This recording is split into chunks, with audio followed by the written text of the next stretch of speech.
Salam! Bilirsiniz, bəzən ən sadə şeylərdə ən dərin mənalar gizlənir. Məsələn, istilik və soyuqluq. Bugün elə bir fəlsəfi mətnə baxacağıq ki, o deyir ki, bu iki anlayış təkcə fizika deyil, bütün kainatın yaradılışının təməlidir. Gəlin görək, bu kosmik fəlsəfə bizə nə deyir? Yol xəritəmiz çox sadədir, amma bir o qədər də maraqlıdır. Əvvəlcə isti niyə yaradır, soyuq niyə qoruyur? Bu prinsipə baxacağıq. Sonra çox vacib bir məqam, istiliyin iki fərqli növü olduğunu görəcəyik. Buradan da yaradanın o xüsusi istilik payının nə olduğuna keçid alacağıq.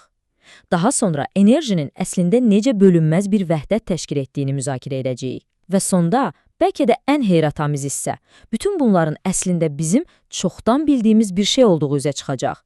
Yaxşı, gəlin ilk də ən təməl prinsipdən başlayaq. İsti yaradır, soyuq isə qoruyur. Bu fikir, inanın mənə, gündəlik həyatımızdan, elə mətbəximizdən başlayıb, kainatın dərinliklərinə qədər gedib çıxır. Baxın, ideya əslində çox sadədir.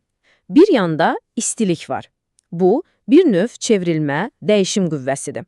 Düşünün, nefti emal edir, xam tərəvəzi ləzzətli bir yeməyə çevirir. Yəni, bir formadan başqa formaya keçidi təmin edir. Digər yanda isə soyuq var. Onun da işi qorumaqdır. Eynilə ərzaqları soyuducuda saxladığımız kimi, kainatın özü də mövcud nizamını, yaradılanları qorumaq üçün soyuqdur. Və bu fikir təkcə yer üzündəki nümunələrlə məhdudlaşmır. Baxın, mənbədə birbaşa deyilir, böyük yaradanın özü deyir ki, cəm kainatlar soyuqdur. Yəni bu soyuqluq bir təsadüf deyil. Bu, yaradılan hər şeyin olduğu kimi sabit qalması, qorunması üçün qurulmuş kosmik bir sistemdir. Beləliklə, mətn bizə sanki 4 pərdəli bir kosmik tamaşa təqdim edir. Birinci pərdə, böyük partlayış. Sonra bu partlayışdan inanılmaz bir yaradıcı istilik ortaya çıxır. Üçüncü mərhələdə, məhz bu istiliyin gücü ilə bütün materiya, yəni gördüyümüz hər şey formalaşır. Və nəhayət, dördüncü pərdə. Hər şey yarandıqdan sonra nizam pozulmasın deyə kainat soyuyur və hər şeyi olduğu kimi qoruyur. Yaxşı isti yaradır, soyuq qoruyur. Bu aydındır. Amma burada çox vacib bir fərq var. Gəlin indi ona baxaq. Məlum olur ki, hər istilik eyni deyil. Və fərq də budur. Mənbə bizə istiliyin iki üzünü göstərir. Bir tərəfdə dağıdıcı istilik var. Məsələn, bir bombanın partlayışı. Onun tək məqsədi nədir? Məhv etmək. Amma digər tərəfdə tamamilə fərqli, yaradıcı istilik var. Onun da məqsədi həyat vermək, formalaşdırmaq, yaratmaqdır. Yaxşı, bu yaradıcı istilik nədir axı? Gəlin bu xeyirxah qurucu qüvvənin nə olduğunu biraz daha dərindən anlamama çalışaq. Amma bir dəqiqə, yəqin ki, sizin də ağlınıza bu sual gəldi. Axı, böyük partlayış deyirik. Partlayış sözünün özündə bir dağıntı yoxdurmu? Bəs necə olur ki, belə bir partlayışdan yaranan istilik dağıdıcı deyil? Bax, mənbə tam da bu ziddiyyətli görünən məsələyə çox gözəl bir aydınlıq gətirir. Cavab isə bu heyrətamiz sitatda güzlənib. Yaradan deyir ki, bu isti yandıran isti deyil, mənim istimdir, mehribançılığımın istisidir, yaranış üçün istidir. Yəni, bu bildiyimiz yandırıb yaxan bir istilik deyil, bu sırf yaratmaq üçün olan, mərhəmətdən, mehribançılıqdan doğan bir istilikdir. Bəs, gündəlik həyatımızda bu mehribançılıq istisi haradadır? Əslində, hər yerdə.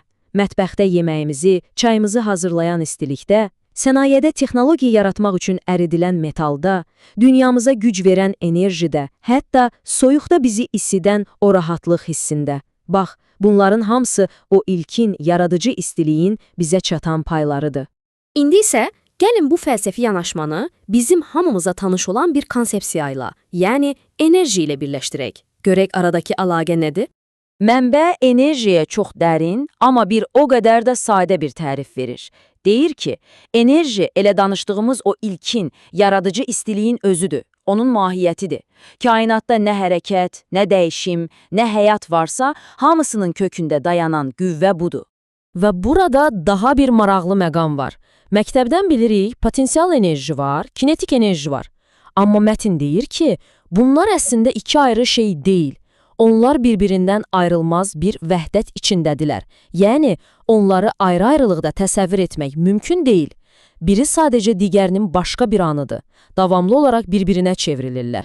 Və nəhayət, bütün bu kosmik fəlsəfəni gətirib özümüzə bağlayırıq. Yaxşı, Bütün bu danışdıqlarımızın bizimlə, bizim daxili dünyamızla nə əlaqəsi ola bilər? Bax, cavab çox düşündürücüdür. Mənbə belə bir iddia ortaya atır. Deyir ki, bir gün bəşəriyyət bütün bunları tam anlayanda heç kim təəccüblənməyəcək. Əksinə, hamı içindən gələn bir səslə deyəcək ki, mən bunu elə bilirdim ki. Sanki çoxdan unudulmuş, amma həmişə içimizdə olan bir yaddaşı xatırlayacağıq. Bəs bu qəribə tanışlıq hissi haradan gəlir? Mənbəyə görə cavab bizim yaradılışımızın özündədir. Çünki hər bir insan özündə yaradanın işıq payından bir zərrə daşıyır və məhz bu zərrə sayəsində kainatın bu təməl həqiqətləri bizim ruhumuzda bir yaddaş kimi kodlanıb. Və beləcə sizi düşündürəcək bir sualla yekunlaşdırıram. Bəlkə də kainata baxanda hiss etdiyimiz o heyrət, o daxili anlayış, o intuisiya, bəlkə də bütün bunlar təsadüfi deyil. Bəlkə də bu, elə yaradılışın ilk anından bizə ötürülən, ruhumuza həkk olunmuş kosmik bir yaddaşın özüdür. Bu barədə bir düşünün.